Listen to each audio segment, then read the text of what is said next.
বন্ধুরা welcome to Shubho class study, welcome to new video. বন্ধুরা মাধ্যমিক উচ্চ মাধ্যমিক নিয়ে অনেকেই চিন্তা করছো, অনেকে মাধ্যমিক উচ্চ মাধ্যমিকের সাথে একাদশের পরীক্ষা নিয়েও চিন্তা করছো। বন্ধুরা বিস্তারিত জানার জন্য অবশ্যই এই ভিডিওটি তোমাদের প্রথম থেকে শেষ অবধি দেখতে হবে। আর অবশ্যই আমাদের চ্যানেলের সদস্য হয়ে যাবে। সাবস্ক্রাইব করো, নিচে একটি লাল বাটন আছে, সাবস্ক্রাইব করে পাশে বেল আইকনে প্রেস করতে একদমই তোমরা ভুলবে না। অবশ্যই আমাদের পাশে থাকবে।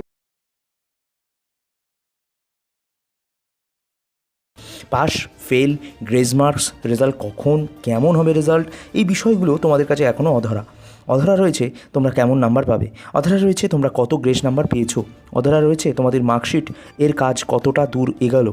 সবটা নিয়ে আজকের এই ভিডিওটা মনোযোগ সহকারে প্রথম থেকে দেখবে। সংক্ষিপ্ত আকারে তোমাদের ছোট্ট ইনফরমেশান দিয়ে তোমাদের জানাবো যে তোমাদের কিন্তু রেজাল্টের কাজ সম্পূর্ণ হয়ে গেছে, অর্থাৎ রেজাল্টে নম্বর তোলার কাজ, উত্তরপত্র খাতা জমা দেওয়ার কাজ শিক্ষকদের, সেটা কিন্তু পুরো সম্পন্ন হয়েছে এবং এখন পালা শুধুমাত্র রেজাল্ট প্রিন্ট আউটের। এবার এই রেজাল্ট প্রিন্ট আউট করতে প্রায় কত দিনের সময় লাগতে পারে বন্ধুরা, আমরা যেটা সূত্র মারফত জানতে পারছি পর্ষদের, যে এটা প্রায় 9 লক্ষ থেকে 9 লক্ষ 9.5 লক্ষের কাছাকাছি বা 9.5 লক্ষের একটু বেশি কিন্তু প্রিন্ট আউট করতে হবে। সেক্ষেত্রে একটু টাইম লাগবে।